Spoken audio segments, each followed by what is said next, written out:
Hey, everybody, Marcus Carlton back here with you for another edition of the Talking Stick podcast. Now, I know we're right in the heart of football season right now, but anybody that knows me knows that hoops is my game. And we're going to start out with an interview today with the new basketball coach, new boys basketball coach, Coach Geniesse is going to join us here on the Talking Stick podcast. Stick around. We're going to have a good conversation.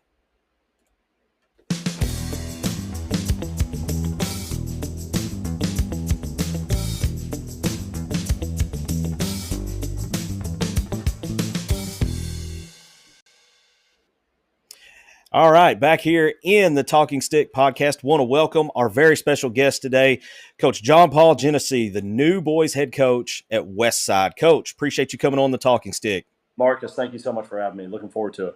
Man, I mentioned this in the opening. I'm a hoops first guy. I love football, but basketball was my first love. So this is going to be fun for me today. So for anybody that may not be familiar with your background, give us just a quick cliff notes, if you will. Man, I'm really dating myself there. Holy cow. Just give us a rundown of your coaching career. Yeah, I think you dated me also right there, so I appreciate that. Or my hairline, one of the two. I'm with you. Yeah. Yeah. So I was born and raised in Denver, Colorado. Fortunate enough to play high school basketball for my father, Mike Geniesse, at Sheridan High School, and just had a tremendous experience from that with him and being there, and was able to go to the University of Great Falls, Montana, and played basketball there for 4 years, and then stayed on, was an assistant coach for 2. And then got my first head coaching job at Discovery Canyon High School in Colorado Springs, Colorado. It was a brand new high school where we had just freshmen, and so I was able to start that program from the ground up. And a young coach and able to just find my footing as I went, and that was a tremendous experience. We added a class every year as we went, so started with freshmen and just added freshman, sophomore, junior, all the way through. I was there for 6 years, and then had an opportunity to go to the college level, go back to college again, and was at Doane University in Crete, Nebraska for a year. And then went back to Colorado the following year, and I was the head coach at Woodland Park High School for 7 years, which is just southwest of Colorado Springs, about 15 minutes or so, and some amazing relationships and memories, and took over a really struggling program and did some really good things with it. We had, tremendous kids and staff and administration support. And then in between all of that, I met my wife, who was working as a teacher in Colorado Springs, and she's from Walnut Ridge originally.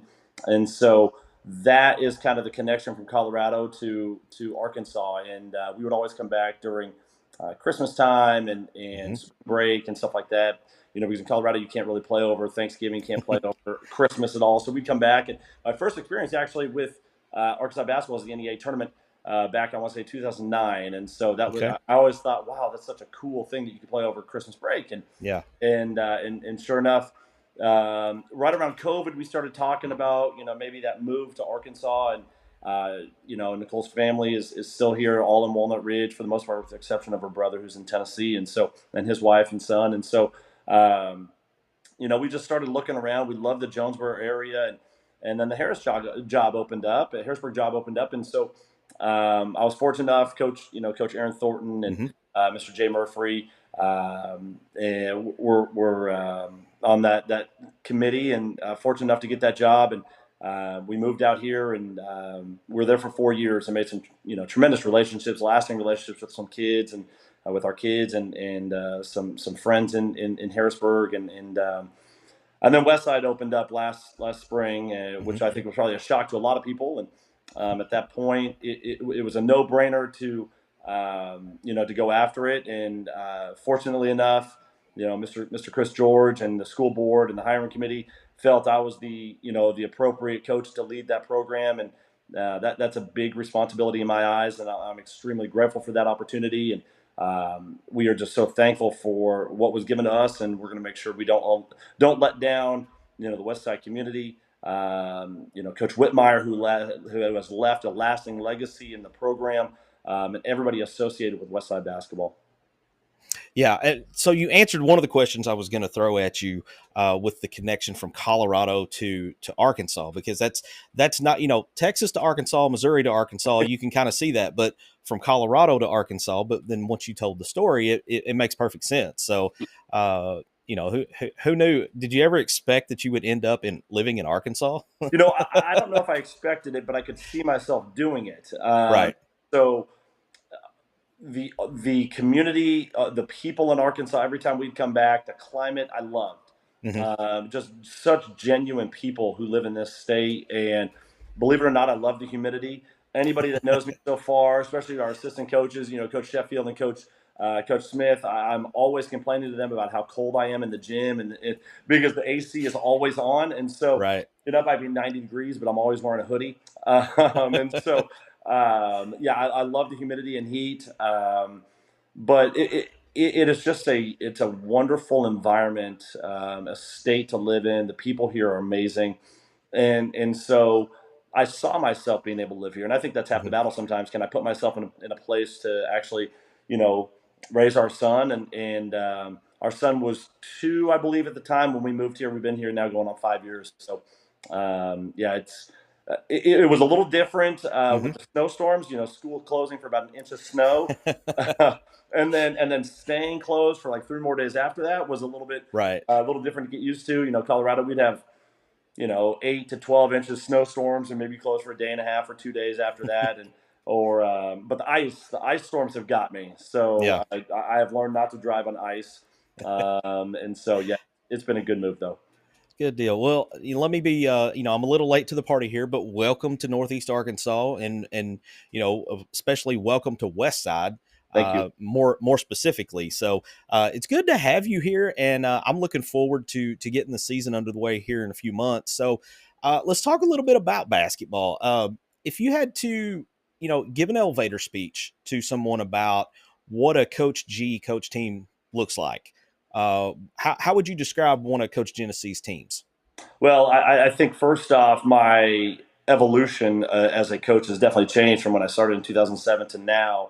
I finished. I think I'm going on my 21st year, 18th year as a head high school coach, and so who I am now compared to who I was back in 2007 has changed drastically. I want to say now more so, I'm going to get the most out of our kids. Our kids are going to compete nightly. They are going to be tough, hard nosed kids. We're going to expect the most out of them. We're going to try to empty their tank every night, and we're going to defend the basketball. I think that's something that we really prided ourselves on at Harrisburg was defending the ball and trying to put teams in uncomfortable positions. And I'd like to think over that 4 year span we did a really good job of defending. Um, and that is a staple of who we are going to be. We're really going to make things tough. We want to try to control the tempo on the defensive side. I think Westside has been notoriously good at shooting the basketball. Percentages have been really Mm-hmm. good. We've all. I say we as if I've been here, but our You're kids one have of always us been now. able to That's shoot the okay. ball, So, and they've always been able to stretch the floor. And so, I just want to bring a different dimension to our program now defensively, and just add a little bit more toughness to our kids. And um, you're going to see a team that's super connected. That's something we talk about every day in practice, in the weight room, and in the locker room, wherever we're at, in the hallways. Hey, make sure we're connecting, always touching. We want our kids to understand that I'm going to coach them really hard, and I'm going to love them harder. And so I want the best for them because they deserve that. They deserve to give everything they have to themselves, to their teammates. We are going to we're going to commit every night to being the best versions of ourselves, and if we do that, I like our chances. We still got to be able to put the ball in the hole, and that's something that we will never escape from. But defensively is where we're really going to try to strive. I'm a big culture builder. I love building culture. I love building teams. I love bringing community together. 3 of our staples is play hard, play passion, play as a family. HPF. It's in every building that I've been at. And I want to make sure we leave a lasting mark of our programs and our kids. Every year. awesome. Awesome. I like that. I like the HPF. That's a new one on me. I hadn't heard it in that perspective before, but that's really cool. I like that. Thank Hey man, you're getting my juices flowing. I'm about ready to suit up myself. So, uh, you mentioned practice and you mentioned the weight room and how things are going right now. And I'm gonna be careful with how I word this, but without giving anything away, can you give us kind of a peek behind the curtain on how things are going right now? Oh, I'll throw the whole curtain open for you. I'm Okay. about that. Yeah, it's been going really well. I think our kids have bought in. It's hard. It was harder in May, kind of splitting times at both Hmm. schools still until until it was official. You turn your keys in and you check Right. out and you're done. Um, that was a hard process to go through. And our kids were showing up every day. We had a tremendous summer, played a ton of games, a great session in the weight room all of June and July, and we gave them a little bit of break in August until school started back up, and then we're going. So we're back in the weight room again, and I think that for me it's kind of a fine line of how much do I implement early, as opposed to do I just throw everything at them, at our kids right now, and so we're slowly just implementing. We're keeping some things pretty consistent from what we've done in the past and what they've done in the past. So there's some familiarity and they're comfortable with it, and then we're just slowly adding things daily to our kids and to our process. But I love our makeup of our team. We have 6 seniors this year. Um, Kobe Thompson is starting point guard. He's an absolute stud. I think I think he thinks I'm joking every time I say it, but he's the best point guard in the state, hands down, at the 4A level. He is tough as nails. He can shoot it, he can score it, he can drive it, handles it.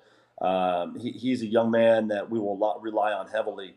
Landon Webb's another senior who athletically is so gifted. He's super strong. His body's really good. He can score at the rim. He can finish on the rim. He can shoot the three. He can step out and extend our range for us, which is really nice. Um, we have Will Harp and Wes Smith. Those two guys are they can shoot the ball from the perimeter. They have just different dynamics. And then Chris Wilkins, a senior for us, also who's athletic and playing to the rim. And then Ethan Ford can just shoot the heck out of the ball for us. So those are just our 6 seniors right now. Right. We haven't touched our juniors or our sophomores. So, but I like the makeup of our team. I love our kids. Their work ethic, and things are going to be different. Anytime a new coach comes in, you're going to have things that are going to take time to Hmm. implement and then time to understand and make habits. And so there are some things we've made habits, and then there's things that are not habit yet, and that's okay. But September has gone by pretty darn quick, and now we're getting Yeah. into October. Here next week or 2 weeks maybe, Yeah. and at that point you can really smell the season. It's coming Hmm. down the turnpike pretty quickly, and so um, our makeup of our team is really good. I think we can be pretty deep this year. We're going to do some things that probably have been different for our kids that they haven't done in the past, and so I think they're excited. We're just trying to build consistency every day, and if we can build consistency just one day at a time, we talk about stacking days on top of each other. Hmm. Let's make sure we don't have multiple bad days in a row. If we do have a bad day, we need to follow that up immediately with a good one. But I can tell you, we've had a lot more good days than bad. That's always a good sign. You mentioned a couple things there that I want to point out, just maybe for somebody who's not as big of a basketball junkie as I am, how important it is to have such great senior leadership Yeah. right off the bat. You mentioned 6 seniors, that you can't really put a price tag on that good leadership. And then the other piece that I wanted to touch on was you were emphasizing your point guard. I think Kobe. I think you said who was your Kobe point guard. Thompson, yes, sir. Kobe Thompson. To have that floor general that is just like a bulldog Yes. on the floor. You can, it might be that you could tell him something in a timeout, and then you may not have to tell him anything else, because those floor generals, those leaders like that, the coaches on the floor, if you will, they are able to take control of the team and kind of see things. I wouldn't say they would predict it, but sometimes a good point guard can kind of see, okay, this is likely to happen right here, and see Yeah. what's going to happen before it actually does.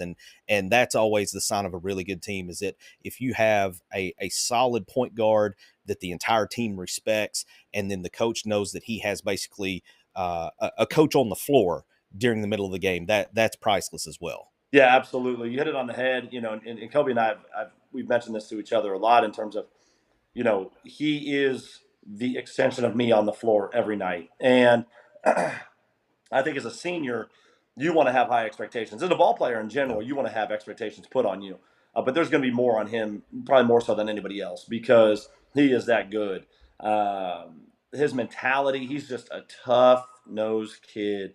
He lives in the gym. He wants to get better. He wants to improve. His skills are good. He has high expectations for himself, which is good. Um, and just being able to make sure that we are in constant connection at all times. And so, trying to hand the keys over a little bit to him, and make sure, a player led team is so much better than a coach led team.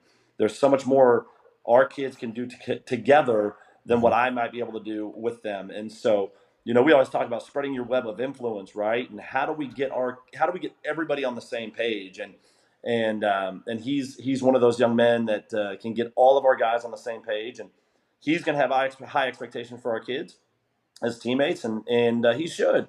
He's earned that right, being a senior Yeah. now, and I can't wait to see the year he has. Well, and like we said, you mentioned that September is almost gone. The season starts in November. I've actually got the schedule right here. I'm going to pop this up on the screen real Yes, sir. quick, and it's man, I'm looking over this, and I see a very competitive schedule. Especially early on. I mean, BIC is a 2A school, but anybody in this area knows BIC is always one of those teams that you have to play hard against, because coming into that game they're going to play hard and they're going to defend and they're going to be able to shoot the ball as well. Of course, then you go to the Nettleton Classic, take on Searcy, Cedar Ridge, and then Truman, Walnut Ridge. I mean, Coach, you got some really competitive games early in the season.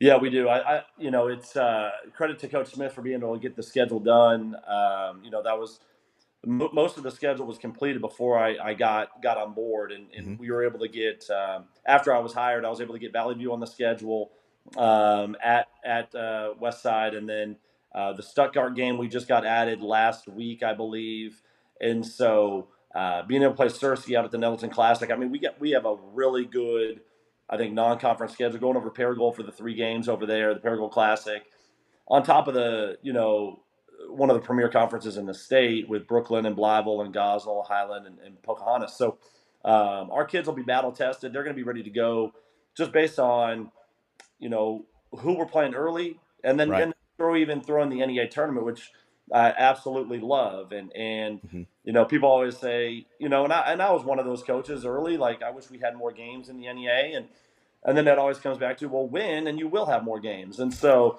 I think that's true. You want to be challenged and you want to compete against really good teams. And, we have an opportunity to do that this year. And, we'll rise to the occasion. Our kids are going to be ready for it.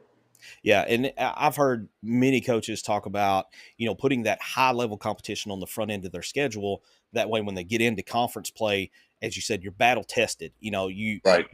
You're less likely to run into situations, the high pressure situations, and have some kids with the deer in the headlights look if they've already been there against tough competition. So I'm always in favor of playing tough early to benefit you later on in the year. It's always been a good thing. And of course, you mentioned the NEA tournament. I played in the NEA tournament as a kid, loved it. I go back every year at Yeah. least for a day or two just to watch, and it's unique. It's a every game is a win or go home. Yes. And I like the added pressure of that. I think I like it more now than I did when I was playing. But it is a unique tournament now where most everybody wants to go to a tournament and they get a 2 or a 3 game guarantee. I Right. like the old school feel of, if you win, you keep playing. Agree. Yeah. I'm the same way. I think, the NEA being able to play at A State is a Mm-hmm. nice feel for our kids to be able to play on, on the main Oh floor, yeah. play on a college floor and in a college arena. The NEA committee does such a good job putting this tournament on. And I feel very lucky to be able to coach in the NEA tournament, and let alone bring our kids and our program to the tournament. So, I put that tournament up against anybody's in the state. Yeah, I always enjoyed playing on it.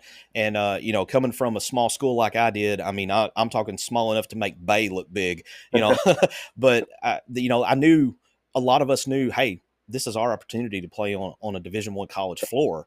And we ate it up, and it was always great, and always enjoyed it. Like I said, I hope it continues on forever, because it's always a fun time to watch these matchups that you may not get to see Absolutely. otherwise. Yes. So, Yep. all Agree. right, we've done enough serious stuff, Coach. We're gonna have a couple of fun questions here to kind of close this out and finish it up for this one. Game day.